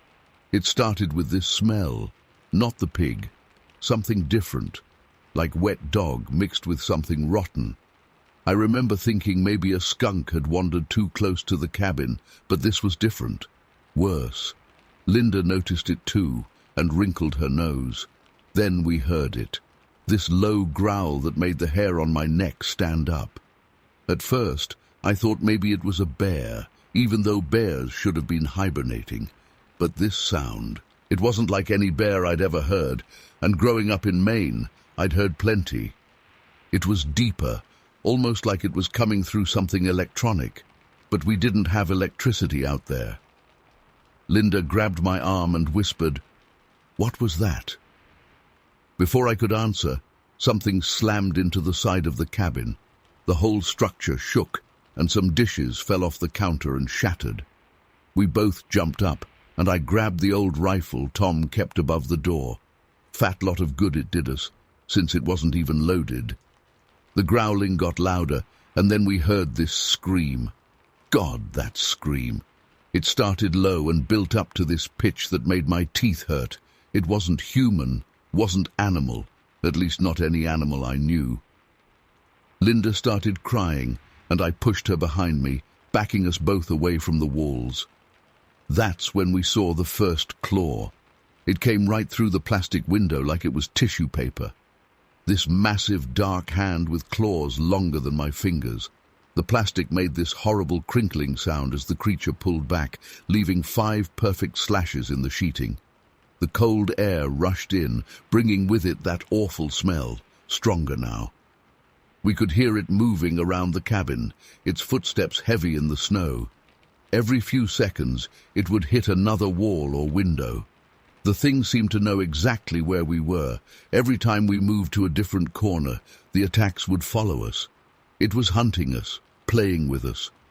I'm not ashamed to admit I was terrified. I've been hunting since I was a kid, spent countless nights in these woods. But this was different. This thing was intelligent. It knew we were trapped, and it was taking its time. At one point it got quiet for maybe 30 seconds. Linda whispered, "Maybe it's gone." And right then, something massive slammed into the roof. The whole cabin groaned and sawdust rained down on us. We could hear it up there, moving around, and its weight made the roof beams crack. I was sure it was going to come right through the ceiling. The attack lasted maybe 15 minutes, but it felt like hours. We ended up huddled in the corner furthest from the door, watching as those claws appeared at window after window, hearing that terrible screaming and the sound of wood splintering as it tested different parts of the cabin. What saved us was the sound of the snowmobiles returning. We heard them in the distance, and apparently so did the creature. There was one final slam against the wall, so hard it knocked the rifle off its hooks, and then we heard it moving fast through the snow, heading into the woods. The screaming faded until all we could hear was the approaching snowmobiles and our own heavy breathing. When the others got back, they found us still in that corner, the cabin a mess, with 5 windows torn open and claw marks everywhere. The pig was still cooking away like nothing had happened. Tom thought we were playing a prank at first, until he saw Linda's face and how badly my hands were shaking. We tried to explain what happened, but how do you describe something like that? The others searched around the cabin and found tracks in the snow. Huge prints, like barefoot human tracks, but massive, at least 18 inches long. They went deep into the snow, suggesting whatever made them was incredibly heavy. The tracks led off into the woods and disappeared into a rocky area where the snow was sparse. The strange thing is, after that night, nothing like it ever happened again. Tom's family still owns that cabin, and I've been back many times since, but I've never heard that scream or smelled that smell. Sometimes I almost convince myself it was all some weird shared hallucination, but then I remember those claws coming through the window, that intelligence behind the attacks, how it knew exactly where we were at every moment. I've read about Bigfoot sightings in Maine, but this wasn't the gentle giant from the beef jerky commercials. This was something predatory, something that wanted in that cabin, something that was playing with its food. The official report we filed with the local ranger station listed it as a possible bear attack, but the ranger who came out to investigate just shook his head when he saw the claw marks. He took some photos, measured the tracks, and told us he'd look into it. We never heard anything more about it. Linda and I broke up a few weeks later. She refused to talk about that night, and honestly, I couldn't blame her. I still work at the paper mill, still live in North Gorham, but I don't go out in the woods alone anymore. Something changed for me that night. The woods stopped being just woods and became something else, something darker. Every February, when the temperature drops and the wind picks up, I find myself thinking about that night, about those screams and that smell, about how whatever it was seemed to know exactly what it was doing, testing the cabin's weaknesses, tracking our movements inside. Sometimes on really cold nights, when the wind makes my windows crinkle, I swear I can hear that growl again, just at the edge of hearing. I don't expect anyone to believe this story. Hell, most days I have trouble believing it myself. But I know what I saw, what I heard, what I smelled. There's something out there in the North Gorham woods, something that walks on two legs and hunts with an intelligence that's almost human. And sometimes, on winter nights when the moon is bright and the snow is deep, it gets curious about the lights in human cabins. I still have the shirt I was wearing that night, with the sawdust from the roof embedded in it. Sometimes I take it out just to remind myself it was real. The claw marks in the cabin's walls are still there too, though Tom's dad covered them up with new paneling years ago. But if you know where to look, if you pull back the panels, you can still see them. 5 perfect slashes, deeper than any bear could make. A reminder that sometimes the old stories about things in the woods aren't just stories. Story 13. It was around 6:30 p.m., just getting dark, and I was on one of those winding back roads. You know the type, where the trees hang over and make a kind of tunnel? My old Chevy Nova was the only car out there, and I had the radio turned down low, just humming along to whatever was playing. The air was crisp, and I remember having my window cracked just a bit to smell that wonderful fall air. I came around this sharp bend, probably going about 35 miles per hour because these roads could be tricky, especially with deer being active at dusk. My headlights swept across the road as I turned, and that's when I saw it. Even now my hands get shaky just thinking about it. There, just at the edge of my headlight's reach, standing perfectly still at the tree line, was something that shouldn't exist. At first, my brain tried to make sense of it. Was it a bear standing up? No. Bears don't stand 8 to 10 feet tall. Bears don't have those proportions. Bears don't have faces like that. I instinctively took my foot off the gas, and my car started to slow down. I know people always say they would floor it in situations like this, but there's something about seeing something so impossible that just short-circuits your brain. You end up doing the exact opposite of what you think you would do. As my car crept closer, I could see it clearly in my headlights. The creature was massive, with broad shoulders that must have been at least 4 feet across. Its body was covered in this thick, golden-brown fur that had an almost reddish tint in my headlights. But it wasn't matted or tangled like you might expect. It looked almost well-kept, moving slightly in the breeze. The thing that really got me, though, and still haunts me to this day, was its face. It had these heavy brow ridges that cast shadows over its eyes, making them look deep-set, but I could see them reflecting my headlights. Dark and intelligent, not at all like an animal's eyes. Its nose was wide and flat, kind of like a gorilla's, but somehow more human. The jaw was strong and pronounced, but it had actual lips, not like an ape's thin mouth. It just stood there, completely still, watching my car approach. It wasn't aggressive or threatening. It was just observing. I remember gripping my steering wheel so tight my knuckles were white, and I could hear my own breathing getting faster and shorter. My car was moving so slowly now, probably only going 10 miles per hour, and I was maybe 30 feet away from it. That's when I noticed the smell. Even with my window only cracked a bit, this musky, earthy odor filled my car. It wasn't exactly unpleasant, but it was strong, like wet leather mixed with damp leaves and something else I couldn't place. I've never smelled anything like it before or since. As I got closer, I could see more details that I wish I couldn't remember so clearly. Its hands, and they were hands, not paws, hung at its sides. They were massive, easily twice the size of a man's hands, with visible fingers and opposable thumbs. The fur on its hands was shorter than on the rest of its body, and I could see dark skin underneath. I was almost parallel with it now, moving at a crawl. It turned its head to follow my car, and that's when I saw its neck, thick and muscular, but definitely a neck, not like a gorilla's sloped shoulders that go straight to the head. The movement was so smooth, so deliberate. There was nothing awkward or animal-like about it. My car was right beside it now, and I could truly appreciate its height. The top of my Nova came up to maybe its hip. If it had reached out, it could have easily touched my roof. That thought sent a jolt of panic through me, but I still couldn't make myself speed up. It was like I was trapped in molasses, everything moving in slow motion. As I passed it, our eyes met.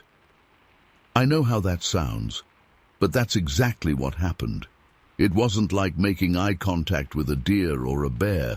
There was an intelligence there, a consciousness. I felt like it was studying me just as much as I was studying it. In that moment, I wasn't just seeing it, it was seeing me. Then I was past it. In my rearview mirror, I could see it still standing there, now turning to watch my car drive away. That's when my survival instincts finally kicked in. I pressed the gas pedal to the floor, and my Nova responded with a roar that seemed deafening in the quiet forest. I didn't slow down until I hit the main road, and I didn't stop shaking until I was home with my doors locked. I sat up all night with all the lights on in my apartment, jumping at every little sound. The next morning, I called in sick to work and drove back out there in broad daylight. I don't know what I expected to find. Footprints, maybe. But the ground was too hard and covered with fallen leaves.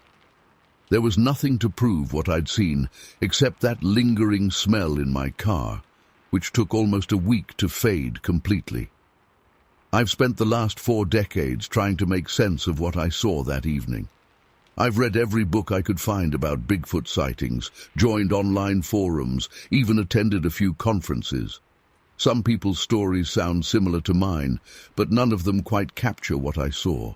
The intelligence in those eyes, the deliberate way it moved, how clearly I could see it in my headlights. I've never gone back to that stretch of road. Even now, I take the long way around if I'm visiting that area. I know what I saw that night, even though it goes against everything I was taught about what's possible and what isn't. That creature was real, it was there, and somewhere out in the forests of Maine, it might still be out there. I still sometimes wake up at night, remembering those eyes watching me pass by. Not threatening, not aggressive, just aware. And sometimes, on autumn evenings when the air is crisp and the leaves are falling, I catch a whiff of something that reminds me of that musky, earthy smell, and it all comes rushing back like it happened yesterday. I don't expect anyone to believe me. I'm not sure I would believe it myself if I hadn't been there. But I know what I saw that night, and I know that there are things in this world that we can't explain, things that shouldn't exist but do. And sometimes, if you're driving alone on a back road at dusk, you might just come face to face with one of them. Story 14. I never thought I'd be sharing this story, but after 5 years, I still can't make sense of what happened that day in Marion National Forest. It keeps me up at night sometimes, and I guess writing it down might help me process it all. I'm a retired Air Force vet who moved to Charleston from Vegas back in 2018. The city life was wearing me down, and I needed somewhere quieter to settle into retirement. I bought this modest house on the outskirts of Charleston, close enough to civilization, but far enough to enjoy some peace and quiet. Little did I know that quiet wasn't exactly what I'd find. It started when I overheard some locals at the hardware store talking about something they called the Ashley River Swamp Monster. I didn't think much of it at first. Every town has its local legends, right? But being new to the area and having plenty of time on my hands, I started asking around. Most people would just laugh it off, but there were a few, especially the older folks, who'd get this serious look in their eyes. They'd tell me about strange noises in the forest, massive footprints and trees that had been twisted in ways that just weren't natural. I spent 22 years in the Air Force. I'm not someone who believes in fairy tales or gets spooked easily. But something about the way these people talked, the genuine fear in their voices, it got to me. So I started doing some research. That's how I learned about the history of Bigfoot sightings in South Carolina, particularly around the Marion National Forest. One Saturday morning in late October, I decided to check out the forest myself. I packed my day pack with water, some trail mix, my camera, and a first aid kit, basic stuff I always carry when hiking. I'd been to this particular area a few times before, just casual walks to get to know the terrain. But this time was different. I had a purpose. I parked my truck at one of the less popular trailheads around 7 a.m. The morning was unusually cold for South Carolina, with this thick fog hanging low over the ground. The kind of fog that makes everything look different, you know. I remember checking my phone's GPS to mark my parking spot. Something I always do. Old military habits die hard. About 50 yards from the parking area, something caught my eye. There was this structure made of branches. And when I say structure, I mean these weren't just fallen branches. They were deliberately placed, forming this kind of teepee shape, with smaller branches woven through the larger ones. Now, I've seen plenty of kids' forts in my time, but this was different. The branches used were massive, the kind that would take 2 grown men to lift, and some of them looked like they'd been snapped, not cut. Clean breaks through branches thicker than my arm.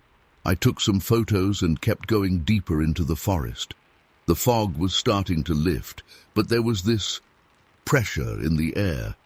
You know that feeling right before a big storm? It was like that, but there wasn't a cloud in the sky. The birds had gone quiet too, which I didn't notice at first, but looking back, it should have been my first warning. About 2 hours in, I found the first footprint. It was in a muddy patch near a small creek, and it stopped me dead in my tracks. I've done my share of tracking in my time, and I know every native animal print you might find in these woods. This wasn't any of them. It was huge, easily 16 inches long, with 5 distinct toes. The impression was deep too, suggesting whatever made it was incredibly heavy. I took more photos and used my water bottle for scale. That's when I heard it. This deep, low, whooping sound that seemed to come from everywhere and nowhere at once. It wasn't like any animal call I'd ever heard, and trust me, I've heard plenty of weird sounds in the wilderness. This was different. It was almost intelligent sounding, if that makes any sense, like it had purpose. I decided to follow the direction I thought it came from. In retrospect, that was probably stupid, but at that point, my curiosity was stronger than my common sense. I found more prints, sporadic, but forming a clear trail.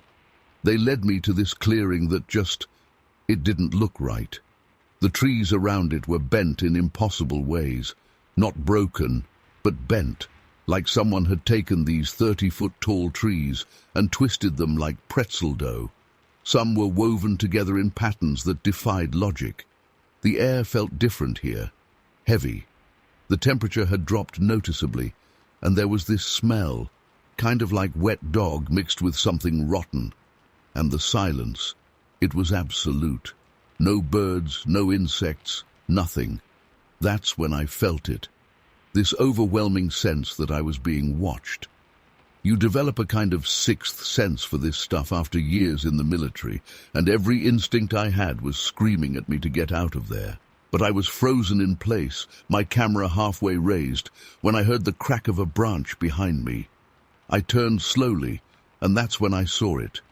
Through a gap in the trees, maybe 50 yards away, there was something standing there.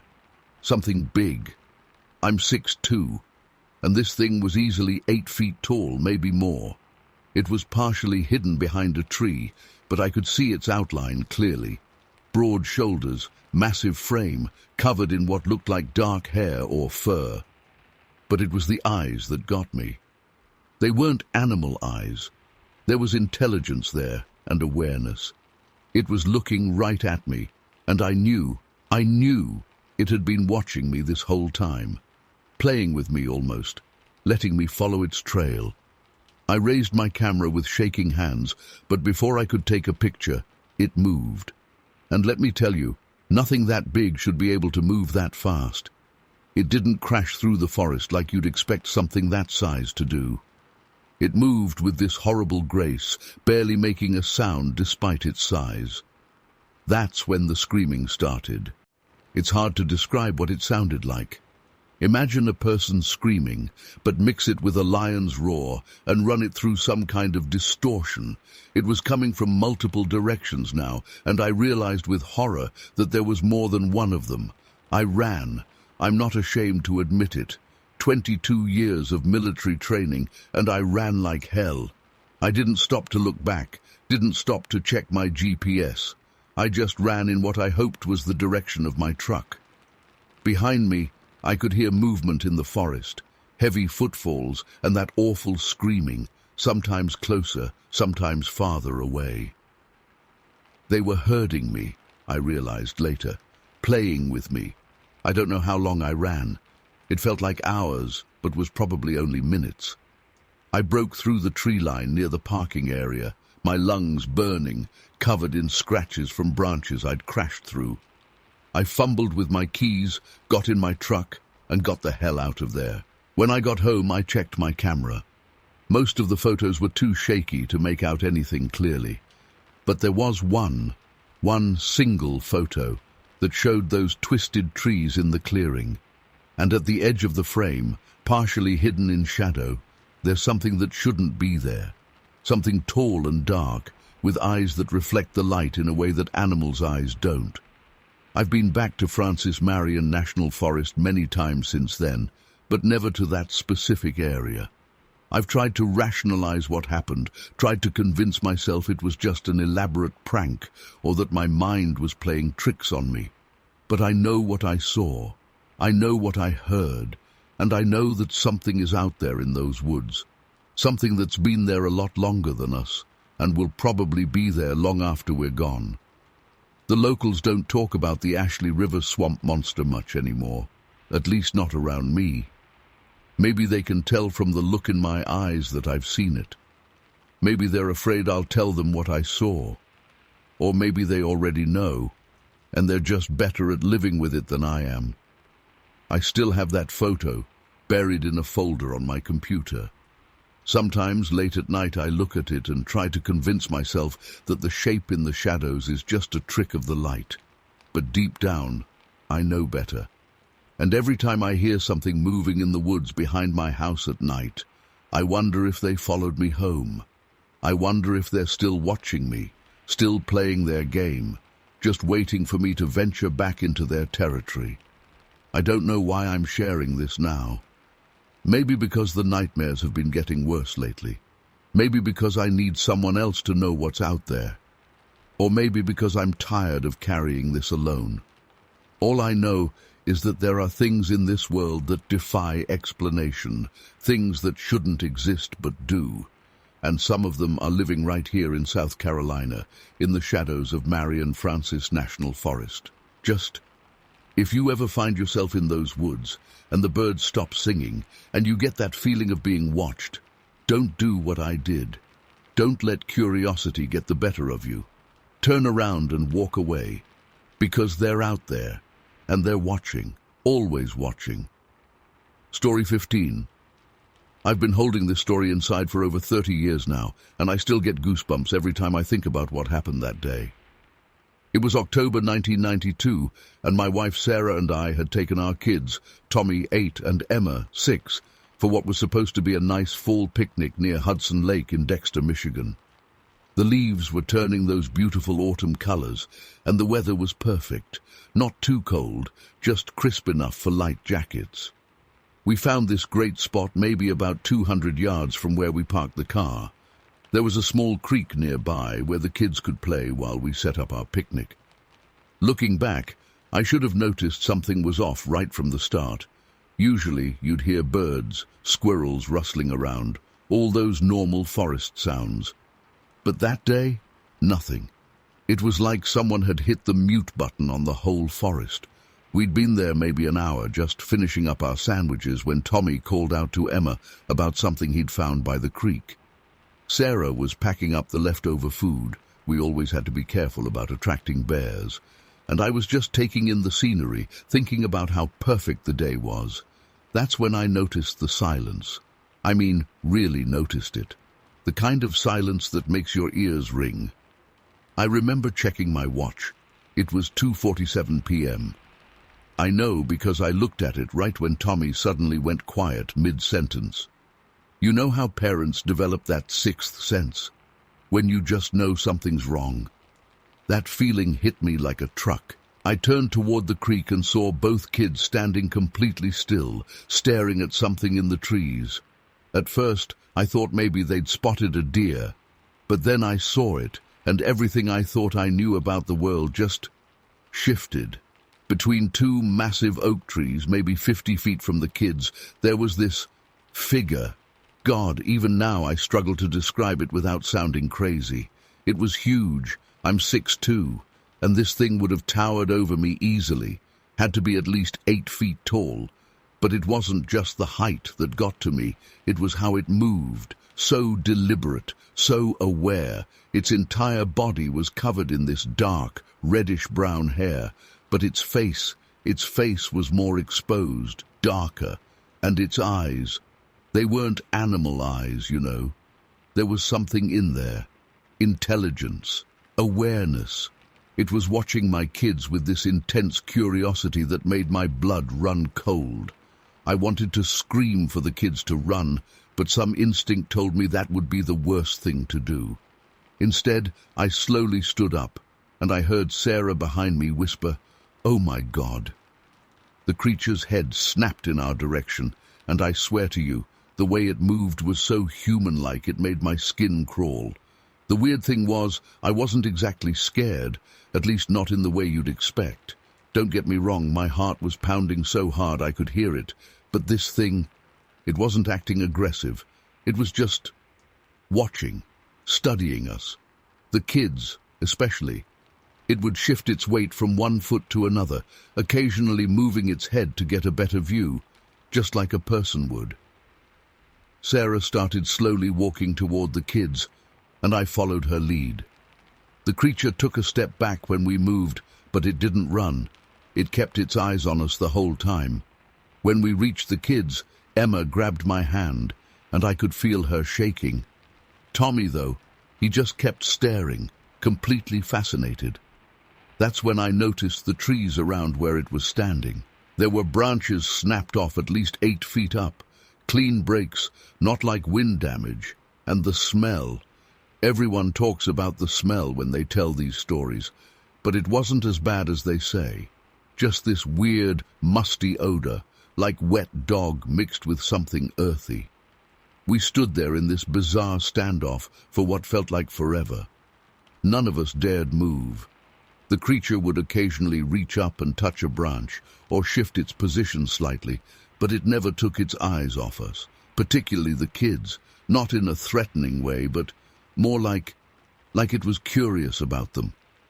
The thing that really gets me, even now, was how it used the trees for cover. It wasn't just standing there in the open. It would move from tree to tree, always keeping something between us and it, but making sure we could still see it. That's not animal behavior. That's strategic thinking. After what my watch told me was about 20 minutes, felt like hours, it just left. No dramatic exit, no crashing through the forest. It just backed away slowly, still watching us, until the trees got too thick to see it anymore. The last thing I saw was its head, turning away as it disappeared into the forest. The moment it was gone, all the forest sounds came rushing back, like someone had suddenly turned the volume back up. Birds, squirrels, wind in the trees, everything that had been eerily absent before. We practically ran back to the car. That's when I saw them, the footprints. They were right there near where we'd parked, these massive impressions in the soft ground. Must have been at least 16 inches long. I wanted to take pictures, to document them somehow, but Sarah was already getting the kids in the car, and honestly, I just wanted to get out of there. The drive home was quiet. What do you say after something like that? The kids tried to talk about it, but Sarah and I, we just couldn't process it yet.